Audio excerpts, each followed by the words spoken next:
Bonsoir à tous, je suis ravie de vous retrouver en ce mercredi 4 février pour votre journal sur TV Vendée. Au sommaire de cette édition, des annonces importantes pour l'hôpital de l'Île-Dieu. Agrandissement des locaux, nouveaux spécialistes, arrivée d'un scanner.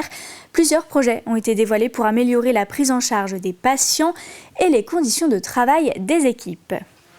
Après 4 ans de travaux, le nouvel hôtel de ville de La Roche-sur-Yon ouvre ses portes. Le bâtiment est désormais opérationnel pour simplifier les démarches des habitants grâce à un guichet unique. Et puis découvrez une autre façon de faire du théâtre. Le Théâtre Forum s'invite dans les établissements scolaires pour libérer la parole des jeunes sur des sujets sensibles comme le harcèlement ou l'orientation sexuelle. On débute cette édition sur l'Île-Dieu à l'hôpital du Montet qui est en pleine rénovation. Le directeur des hôpitaux de Vendée s'y est déplacé pour annoncer un ambitieux projet immobilier de 9 millions d'euros destiné à moderniser l'établissement. Au programme, agrandissement des locaux, arrivée de nouveaux spécialistes, mais aussi la création d'une unité de biologie délocalisée. Objectif affiché, renforcer l'offre de soins sur l'île, améliorer la prise en charge des patients et les conditions de travail des équipes. On ne peut plus dire à une personne qui se présente dans un service d'accès aux soins « Bon, écoutez, on n'a pas le matériel qu'il faut, on va être obligé de vous évacuer sur le continent pour avoir la réponse ».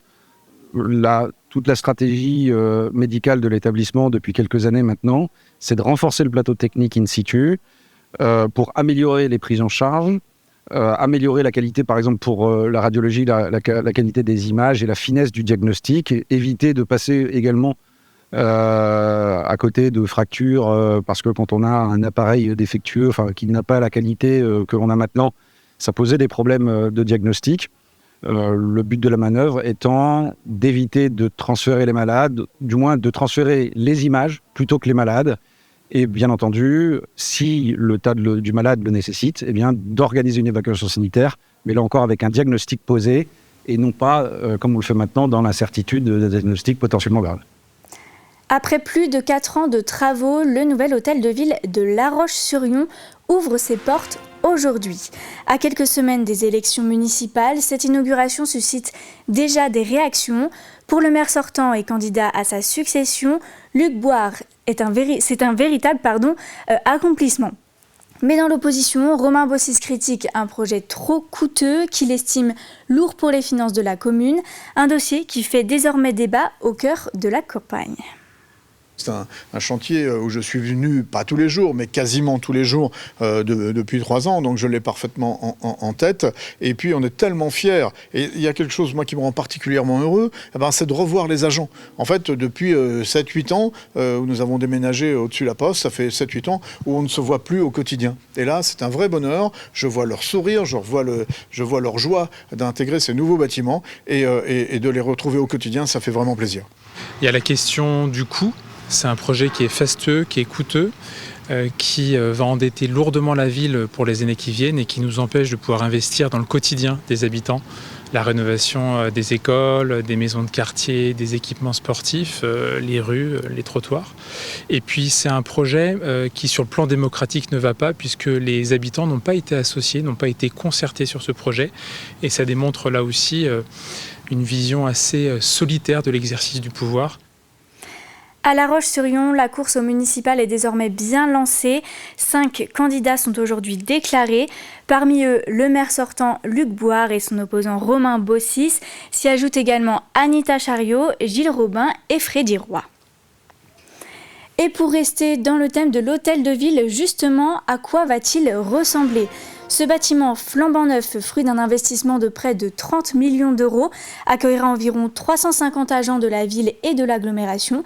Le but est de simplifier les démarches avec un guichet unique au service des habitants du territoire. Grégoire de Châtillon vous offre une visite en avant-première.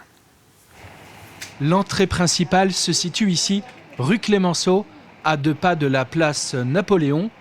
Plus de 3 ans de chantier pour le nouvel hôtel de ville et d'agglomération de La Roche-sur-Yon qui ouvre désormais ses portes. À l'intérieur, un immense hall sous verrière appelé l'atrium. Un atrium flanqué d'une allégorie républicaine, Liberté, égalité, fraternité sont au rendez-vous. Le bâtiment abrite également la salle des mariages. Un peu plus loin, la salle du conseil. Le nouvel hôtel de ville et d'agglomération de La Roche-sur-Yon, c'est surtout, pour ses 100 000 habitants, un guichet unique. On va travailler dans de très bonnes conditions. Voilà. Et le principe du guichet unique, c'est de rassembler en fin de compte la majorité des services pour que l'usager puisse trouver des réponses, toutes ces réponses en fin de compte. Voilà. Que ce soit pour l'état civil, l'urbanisme, l'habitat. Voilà. En fin de compte, c'est de simplifier au mieux la vie des usagers. Papier d'identité, livret de famille, permis de construire, ce nouveau pôle administratif se veut alors plus pratique. Ce sera plus pratique pour eux, plutôt que d'aller maintenant sur le site Lafayette ou alors aller sur le site de Mitterrand ou quoi. Ils retrouveront tout à l'hôtel de ville et d'agglomération. Au même endroit, ils auront toutes leurs démarches, toutes les démarches aux usagers. Réunir dans un lieu unique un maximum de services pour la population, c'est la vocation du nouvel hôtel de ville et d'agglomération de La Roche-sur-Yon. Un incident lié au gaz s'est produit ce matin vers 11h30 rue du Général Charette aux Sables d'Olonne. Lors de travaux publics, une conduite de gaz de 4 bars a été accidentellement arrachée par un engin de chantier. Un périmètre de sécurité a immédiatement été mis en place avec le confinement de 2 habitants. Les équipes de GRDF ont procédé au barrage du gaz puis à la réparation de la conduite dans l'après-midi. L'incident a privé environ 300 foyers de gaz avec une réalimentation du réseau prévue dans la soirée. 16 sapeurs-pompiers du CIS des Sables d'Olonne ont été mobilisés aux côtés de GRDF, de la police municipale et nationale et d'un élu d'astreinte. Il y a quelques jours, des élèves de la MFR de Sévremont et du CFA de Pouzauges ont découvert le Théâtre Forum, un théâtre interactif où le public devient acteur du débat. À l'heure où la santé mentale est un enjeu majeur, 2 thèmes forts ont été abordés, le questionnement sur l'orientation sexuelle et le harcèlement intrafamilial et scolaire. Immersion avec Cyril Guillet. Tout d'un coup, ton pote, il te dit « je kiffe les mecs ». Ça te fait rien. Ça te fait rien non plus, toi? Et tu l'acceptes dans sa différence? Bah oui. C'est intéressant. Interactif et immersif, le Théâtre Forum donne la parole aux adolescents. Je crois que je kiffe les mecs. On présente des situations qui sont tout le temps issues de la réalité.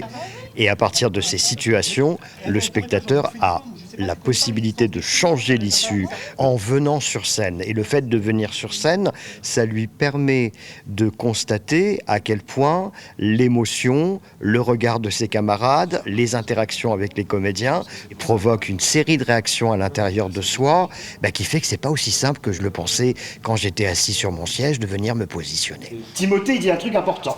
Il dit, sur le moment, quand je me fais jeter, qu'est-ce qui se passe? J'en prends un coup à mon amour-propre. Oui.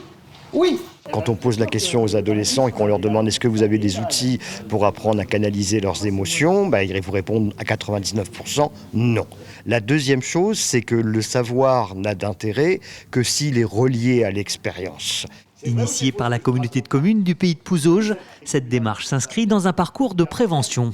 Nous, l'idée, c'est vraiment ça, d'être dans quelque chose qui permette aux jeunes de co-construire des solutions et pas simplement d'être dans un savoir descendant ou un message qui soit uniquement descendant. La compagnie Instant va initier une thématique qui sera retraitée ultérieurement. Nous, notre intérêt, c'est d'amener les jeunes à travailler sur du long terme sur une thématique.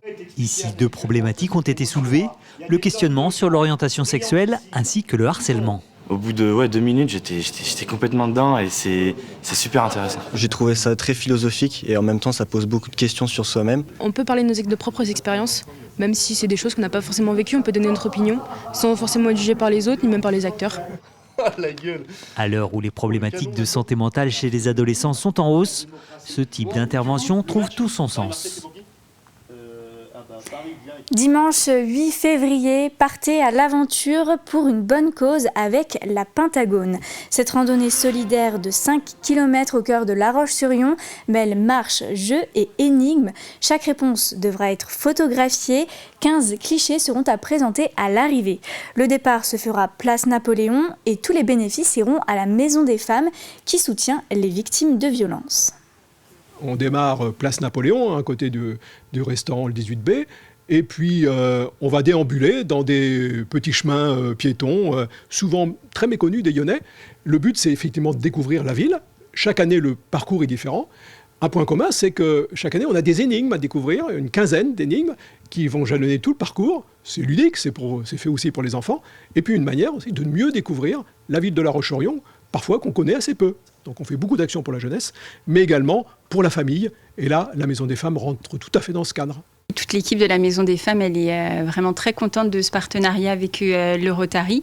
Cette Pentagone, ça va nous permettre de pouvoir financer des actions qu'on a et puis de pouvoir également continuer de développer la structure là qui se veut pour l'instant à La Roche-sur-Yon, mais qu'on souhaite développer aussi au niveau territorial et puis voilà, continuer à pouvoir investir pour que le lieu qui va accueillir ces femmes soit toujours aussi chaleureux. Jetons à présent un œil rapide à la météo de demain. Le ciel sera de nouveau nuageux avec des averses éparses sur l'ensemble du département. Les températures seront autour de 11 degrés sur la côte et un peu plus fraîches dans les terres, entre 9 à 10 degrés. Et c'est la fin de ce journal. Merci à tous de l'avoir suivi. Vous pouvez voir ou revoir nos reportages sur notre site tvvendée.fr. En attendant, je vous souhaite une très belle soirée.